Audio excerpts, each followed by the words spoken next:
Once your clan hits the score that it needs to be able to do this mission, a second mission will appear.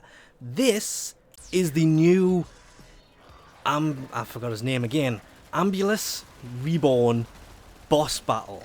This will cost you 40 of the Anemo nav beacons to even enter once you have hit the point where you can actually get to it.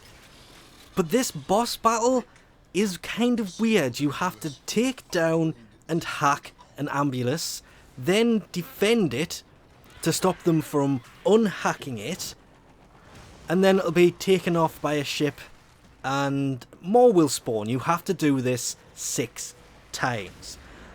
Of course, the ship off in the distance will surprise you by shooting at you. That took me by surprise. I was just getting hit by a beam and thought, what the? But don't worry, it will get what's coming to it at the end once you've hacked all 6.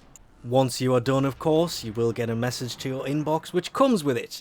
It should come with a catalyst already installed and a weapon slot. Comparing the two is kind of a waste of time. Same damage, same status, same crit, same everything. But its accuracy is better.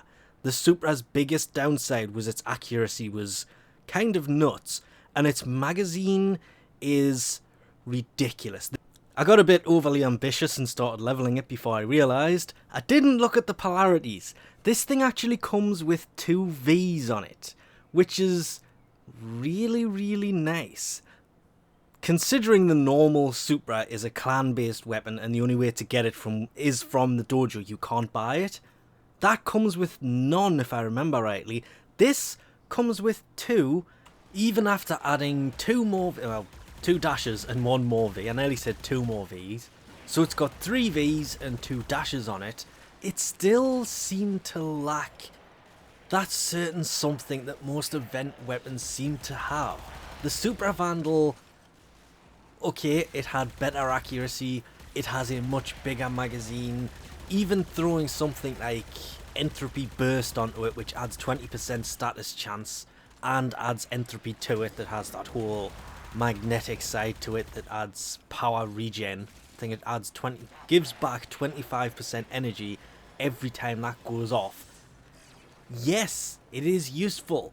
It's really good for those people who aren't in clans, who I think they're classed as solo players, who aren't able to get a hold of the Supra. It was a nice touch to bring a weapon that is dojo only based, because you can't buy it, it has to be built. It was nice to have it as a weapon that is obtainable outside of a clan in one way or another, but it just seemed to lack the same something that the Supra had to begin with. The increased accuracy made it way better. It has less recoil to it, which means you're not constantly shooting into the air. You can counter the recoil way better than you could before, which did make it a much better version of the Supra, even though the damage numbers are the same with the Supra and the Supra Vandal. Do kind of wish it had status to it, just maybe instead of it being 5% it went up to 10, because then throwing Entropy Burst on, which adds status to it anyway, would make it a little bit better, because even with the dual stat mods it only goes up to 31% status. Throwing Heavy Caliber on turns it back into the normal Supra before Heavy Caliber is put on that, because it takes the accuracy down to 9.6, but does of course increase the damage. So I'm kind of torn. It's a decent weapon.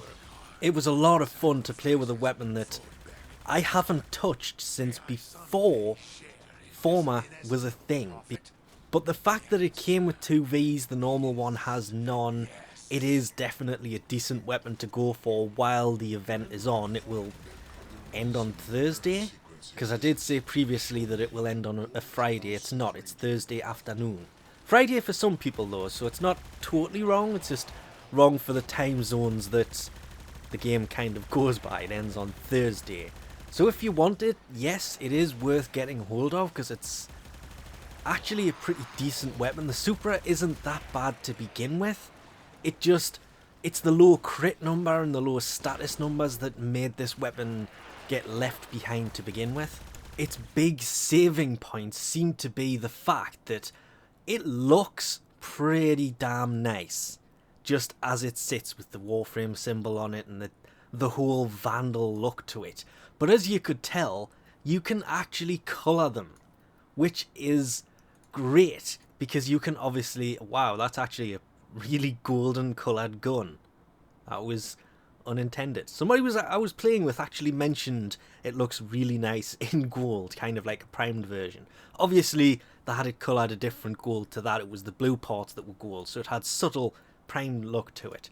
But you can actually change the colour of it, which you can't really do with any Vandals or Wraiths, which is really nice. But its normal colour looks pretty nice as well. I just copied Frost's colours and left them on. That topped off with the fact the magazine, it's not twice as big, it's 120 more, taking it to 300, is also a lot more useful than I thought it was going to be when I first started using it. I enjoyed this weapon. It was a nice throwback to a weapon that I haven't used in an insanely long time. Just actually now realised I did forma the Supra. I put 4 Vs on the normal, 3 Vs, 1 dash, 4 total forma on the normal Supra. When did I do that? And didn't think I'd ever touched this thing. Weird. Anyway, we'll leave this off here for now. Thanks for watching, and I'll catch yous next time.